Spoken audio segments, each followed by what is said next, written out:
Eh bien, bonjour à tous et bienvenue dans cette nouvelle vidéo. Alors aujourd'hui, on se retrouve en plein milieu de l'Atlantique Nord, dans la Macaronésie, sur l'archipel des Açores et précisément sur l'île de Terceira. Alors, si vous me suivez un peu sur les réseaux sociaux, vous savez que j'y suis pour le travail, j'y suis pour 6 mois et forcément, je vais vous partager un peu tout ce qui se passe ici. Et notamment, on va commencer aujourd'hui avec cette petite expédition en rando très courte où je vais vous présenter un peu le début de l'écologie ici qu'on peut trouver à Terceira, c'est-à-dire à la fois et bien sûr les espèces, mais aussi le paysage et notamment la géologie qui est toute particulière. Alors c'est parti, en avant! L'archipel des Açores se compose de 9 îles. Il se situe dans l'océan Atlantique Nord, au niveau de la dorsale océanique. Région autonome du Portugal, ces îles se distinguent par leur paysage spectaculaire, alliant leur pâturage vert, forêts humides de basse altitude et vestiges volcaniques. L'île de Terceira, sur laquelle je me situe, est la deuxième plus importante de l'archipel. Environ 55 000 personnes y vivent, laissant place à une nature époustouflée. Bienvenue aux Açores.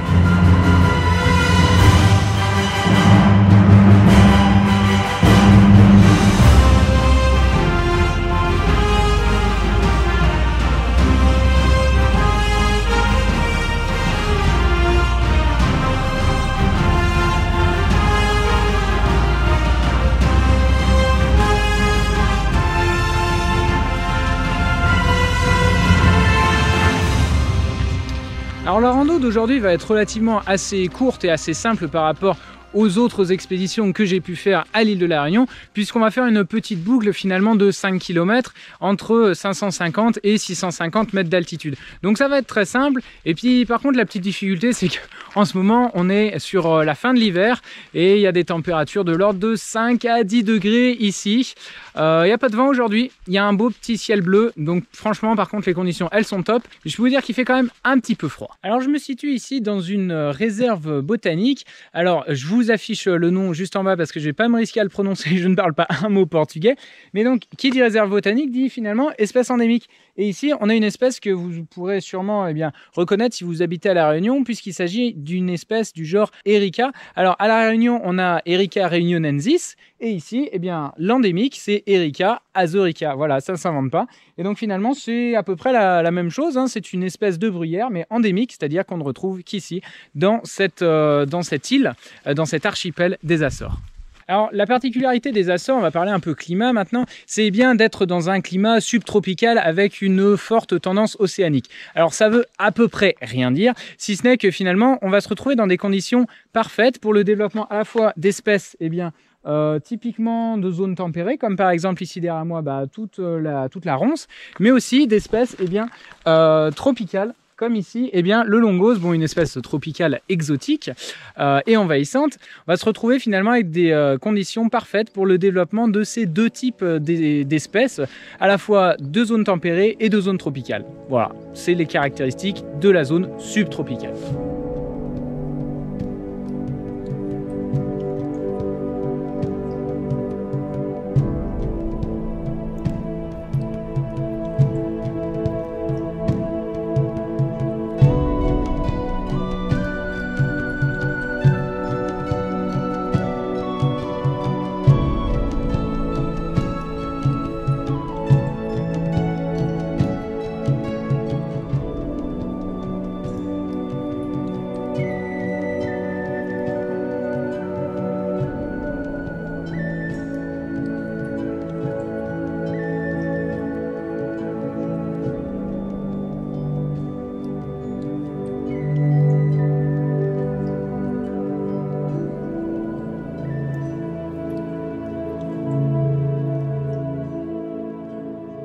Alors malheureusement dans cette réserve on ne retrouve pourtant pas que des espèces endémiques mais aussi quelques espèces exotiques comme les grands arbres derrière moi que pareil les Réunionnais vous devez sûrement bien connaître puisqu'il s'agit du fameux Cryptomeria japonica qui vient de l'extrême-orient du Japon, qui est endémique du Japon sauf qui a été importé finalement à l'île de la Réunion et aux Açores pour l'exploitation du bois de chauffage.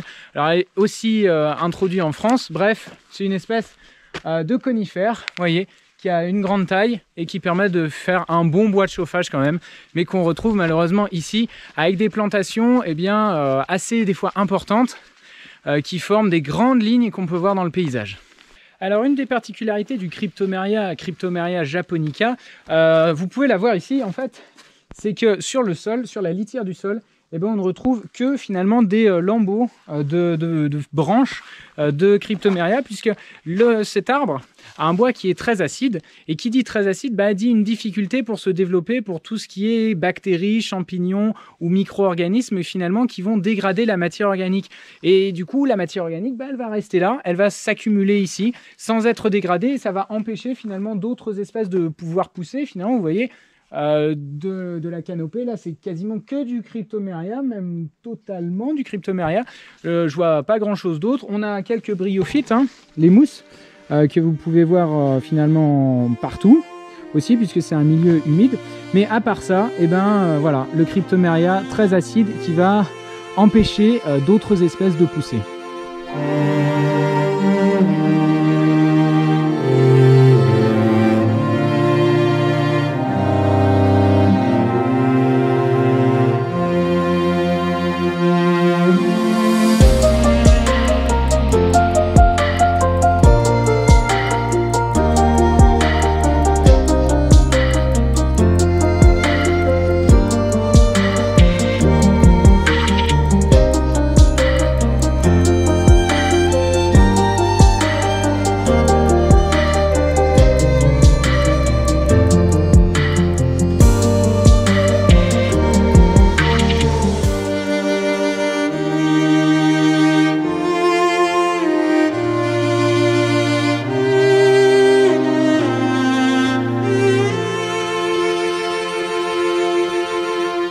Alors je vous disais, les Açores c'est un archipel volcanique qui, comme la Réunion, trouve son origine dans un point chaud, qui pour les Açores tend à devenir de plus en plus faible en ce moment.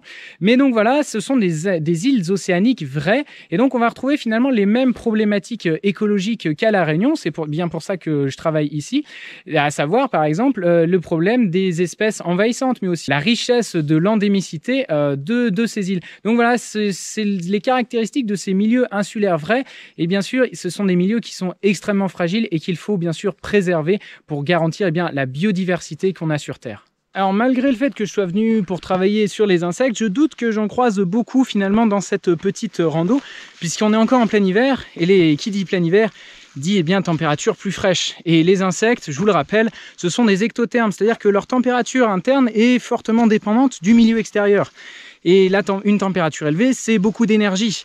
Sauf que là, vu que la température est faible, il y a peu d'énergie, et donc les insectes finalement soit vont passer l'hiver en stade larvaire, en stade nymphal, c'est-à-dire en stade immobile, ou alors tout bêtement en stade adulte, mais caché et sous un état de diapause ou de dormance. Voilà, c'est pour ça que je pense pas qu'on en croise beaucoup, mais peut-être qu'on va faire des belles surprises.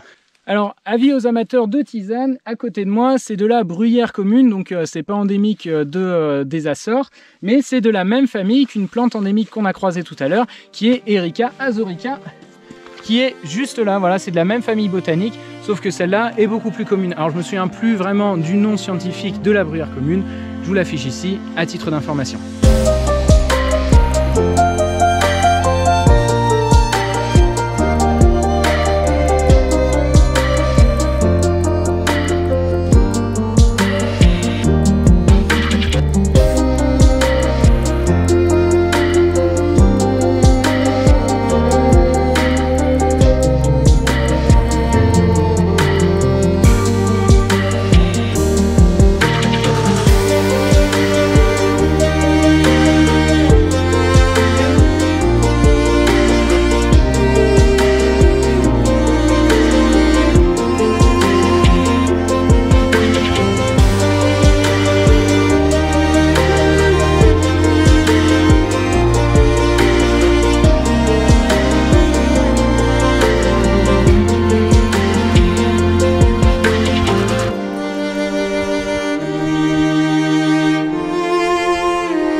Et oui, on est sur le bon sentier.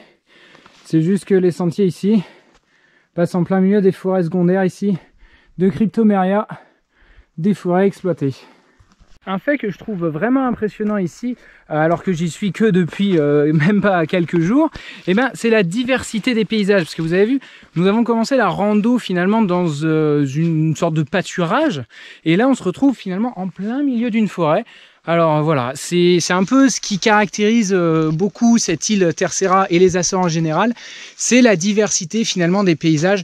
On passe très rapidement de pâturage à forêt naturelle, bref, hyper rapidement, mais aussi ça pose des questions finalement écologiques, de connectivité entre ces différents habitats, puisque les différentes populations d'animaux qui vont vivre, d'animaux et végétaux aussi, qui vont vivre dans ces différents patchs, eh ben, vont se retrouver des fois déconnectés et il y a nécessité de les remettre en connexion afin de garantir un pool génétique et donc maximiser la biodiversité au sein de ces différents patchs. Et pour ça, c'est des corridors écologiques, mais je pense que j'aurai bien l'occasion de vous en reparler plus tard.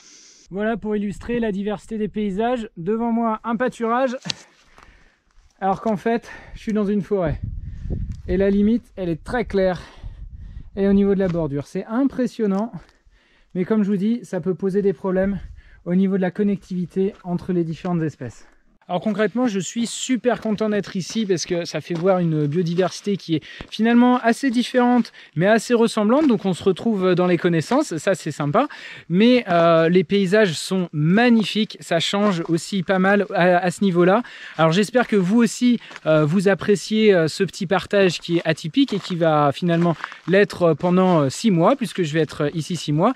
Alors je vous rappelle que si ce n'est pas déjà fait, pensez à vous abonner puisque comme ça vous pourrez suivre toutes mes différentes expéditions dans les Açores et puis bien sûr à liker et à partager la vidéo si vous l'avez aimé, ça m'aiderait beaucoup. Merci.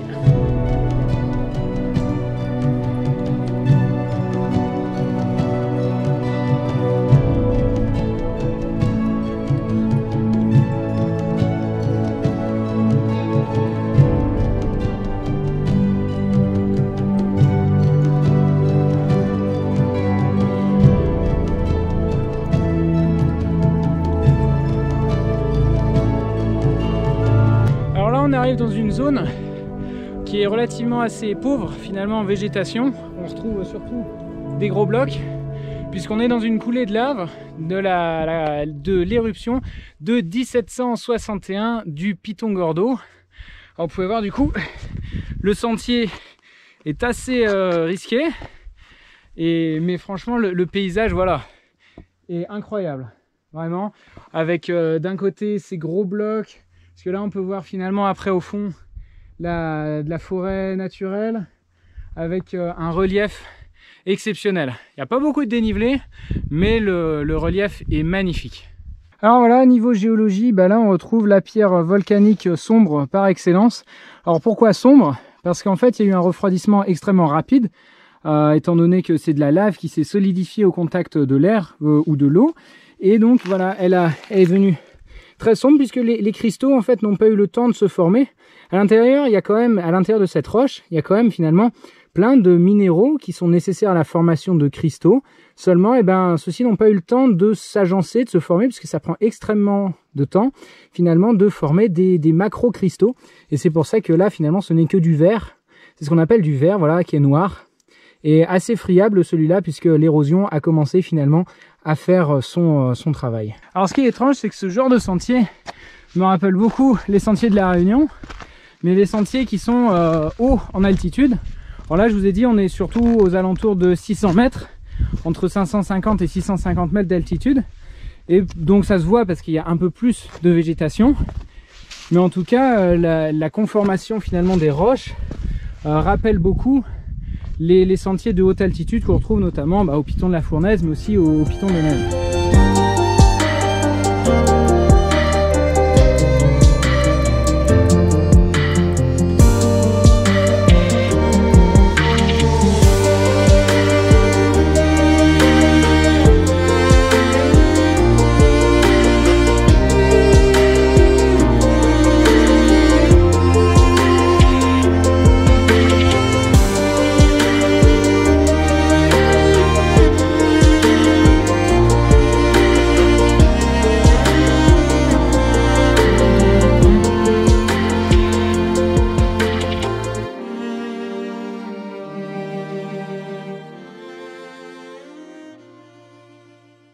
là, je me situe juste au niveau d'un point de vue où j'ai juste derrière moi, eh bien, le dôme de l'éruption de 1761.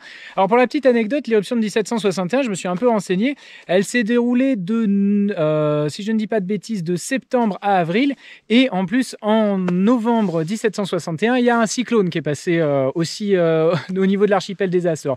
Donc pour vous dire, cette année-là, c'était pas vraiment la meilleure année pour Terceira.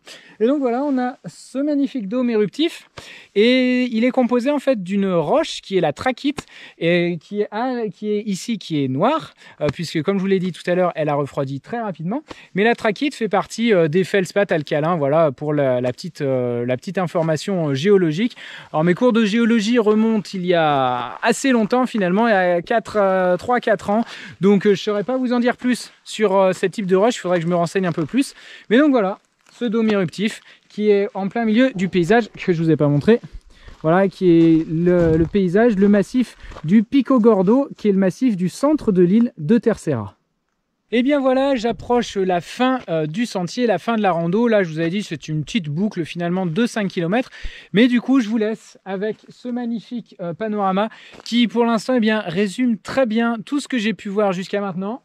L'océan, les pâturages un peu dans le fond, les forêts naturelles qui sont extraordinaires, vraiment je suis bouche bée parce qu'elles sont relativement assez bien préservées, j'ai vu peu d'espèces exotiques envahissantes, je vais quand même bien me renseigner pour savoir si c'est vraiment le cas, mais aussi voilà, je vous laisse avec ces petits dômes éruptifs qui sont là pour rappeler que finalement les Açores ce sont des îles volcaniques.